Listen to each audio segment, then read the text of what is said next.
If you guys are here, welcome to stage 2. And not only that, but congratulations on getting past the first stage. The mindset and understanding how you work in the world around you and how you perceive your success as well as your failures is essential to your first step in the journey of correcting yourself and getting yourself in a position where you can actually start achieving things. Now that we've started to understand what our triggers are, what our exciters are, and how to master control over them, maybe not master, but at least get a better grasp on if you aren't there yet. Now we need to start transitioning into how do we start exploring outside of ourselves, the relationships that we're in, the social settings that we put ourselves in, and how do those things have an impact on how we develop as a person, as well as how they can affect our progress and our results as well. So for lesson 1, we're focused on self-connection before connection. Before we get into dating or friendships or social relationships, I want you guys to have a clear development and clear process for deciding how you're going to go and approach the world around you. What you should know about connecting with yourself before others. So why is this stage 2? Because healthy relationships require so much self-awareness as well as control over your emotions. Again, this was a huge concept for stage 1. And being able to understand when you get excited, when you need to have more control, when you need to start building discipline, allows you to do the same for relationships because they're not only involving you, but other people as well. And this doesn't always mean romantic. It can be social, business connections, just common people in your life that you interact with, but you have to have control of the mindset first. Now that we've mastered that, or at least gotten the understanding, then social skills are going to open the doors to the next stages, right? Business, personal life, and romantic relationships, as well as friendships, other connections, right? Relationships are going to shape how we view the world because a lot of times we don't realize this, but they're the best reflection of ourselves that we can get. When other people react to you negatively, maybe you're putting bad energy out there, but you don't understand that.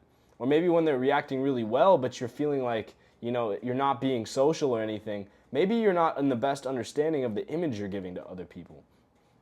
Many are getting out of relationships or dealing with emotional struggles when starting. It's not like you just got broken up with, or if you did, then welcome, because a lot of us have been through this and it's a very difficult time. But you might just be emotionally struggling with, your weight, or maybe your finances, or maybe just not having, the energy to go out or feel like yourself in social settings. But I want to let you know that that's not your fault. Because the energy is what we're trying to fix. The motivation, the discipline, that gives you a better worldview. But starting to figure out how you interact socially, a lot of times people start to realize that it's not always your fault when you're not feeling like the life of the party that you were.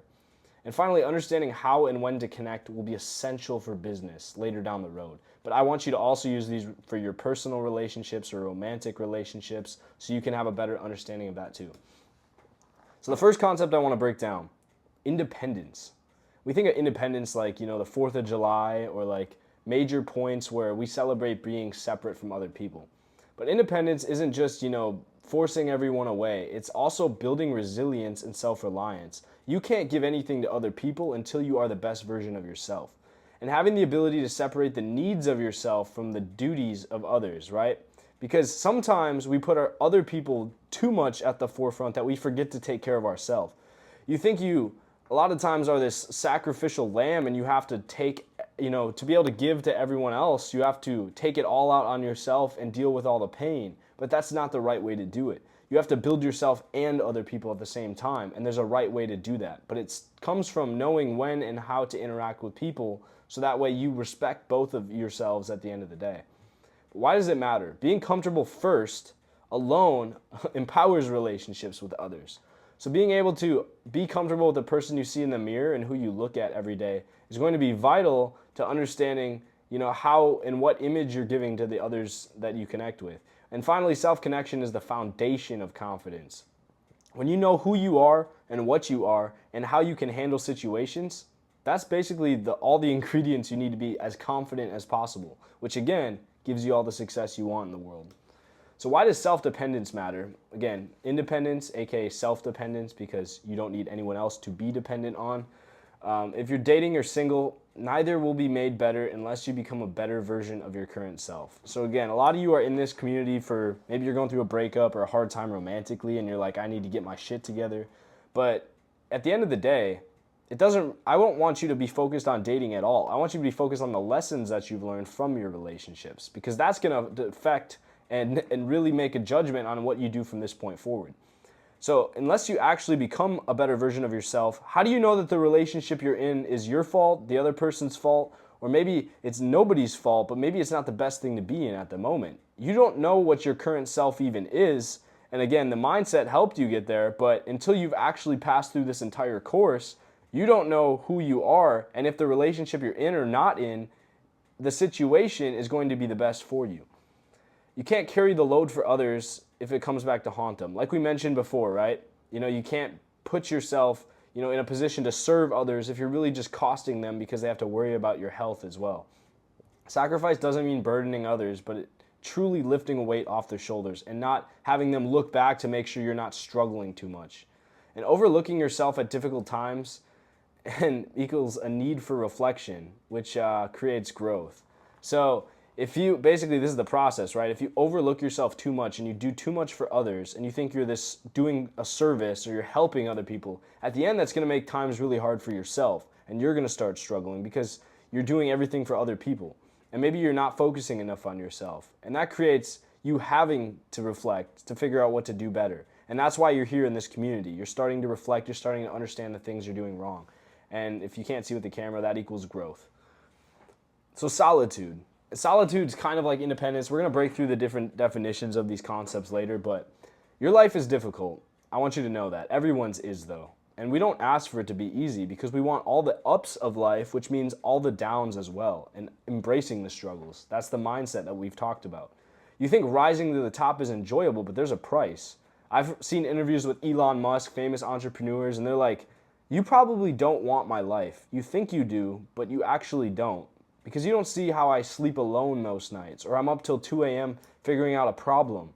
I don't get to go to bed when you go to bed. I don't get to eat what you eat. I have to do this because this is the position I put myself in. There is a price, even for the best success.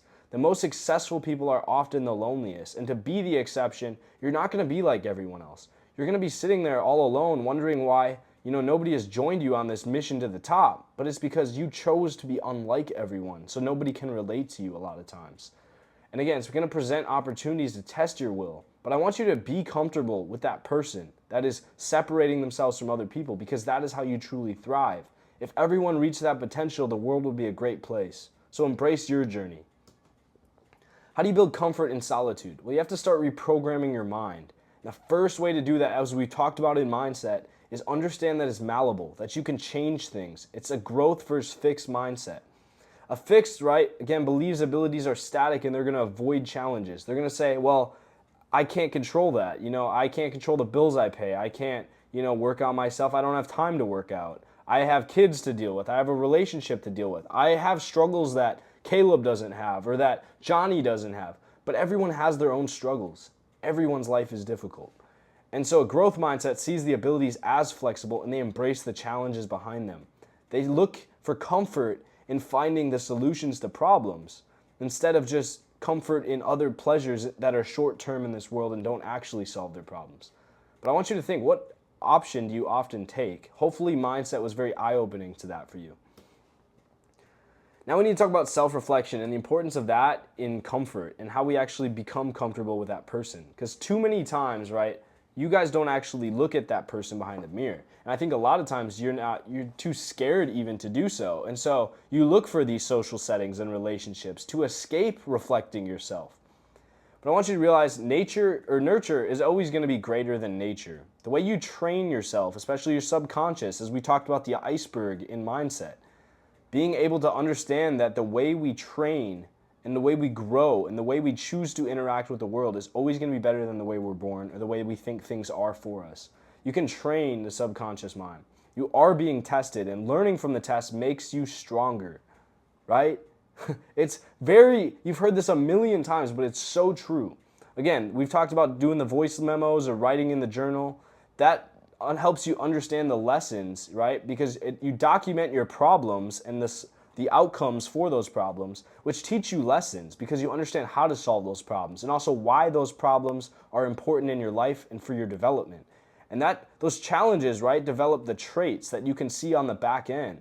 And you're like, well, I may not have liked having to pay all those bills, but at the same time, I feel like I have more responsibility and I like that responsibility for being the person that pays the bills and gets the shit done. And so regular reflection reinforces progress because it turns the challenges and the lessons into the traits and the confidence behind the person that is solving them. And it builds the self-awareness. It's all about framing. So the first thing I want you to do, and I'm going to move this up here maybe to get it out of the way a little bit, is the time audit. This is a famous concept. You can look it up. It's been a thing for a long time. But a lot of times, and again, we're focused still a little bit on mindset here, but I want you to start almost immediately after seeing this slide. Take your phone out, and I want you to start a 30-minute timer. I mean, you could do an hour, but I would prefer 30 minutes. And with your journal that I hope you have by now, or just a piece of paper, you can take copy paper or note paper.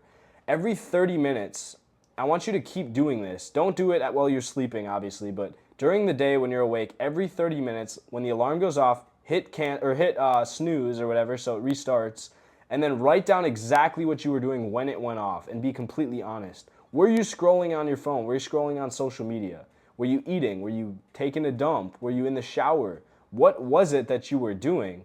And it's not about, trying to quickly change, oh, you hear the timer goes off, I'm actually working instead of being on my phone. Be honest with yourself because that's how you get better.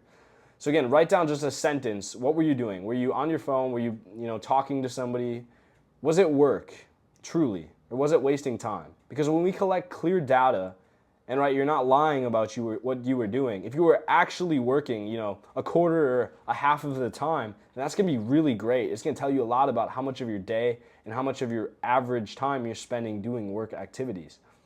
What was your body doing when it went off? Were you slouched back in the chair? Were you sitting upright? Were you breathing properly? Were you excited? Were you tired? What were you doing and how were you feeling? You can write as much or as little, but I would at least write a sentence. Say, was bored, sitting on phone. Record on the journal page for the day and review before bed. Add this to your current journal thing. I know it's getting a lot, but please just do this for the next, I would recommend 5 to 7 days. And again, that's going to be it for lesson 1. I don't want to give you too much, but I want you to start understanding how we're connecting mindset to relationships. There's a specific reason we're teaching the course and the program that is, again, all for your benefit right now, for free, to understand, because nobody learns this in school, why you're going through the challenges you are. And when you can understand that solitude and being comfortable in your own mind is a process you have to go through, and not one that you just choose if you want to be, extra icing on the cake, the extra, step to be a better version, you have to do it. There's no way around it. It's going through that valley to get to the other side. And the mindset is the biggest step you can take in the right direction. So understanding, right, how does self-dependence work, how to be by yourself, and understanding that you should be comfortable looking in the mirror and often reflecting. And that's what your journal's been doing up to this point. So I'll see you guys in lesson 2. Take those lessons away and be excited to move forward with this. I'll see you guys soon.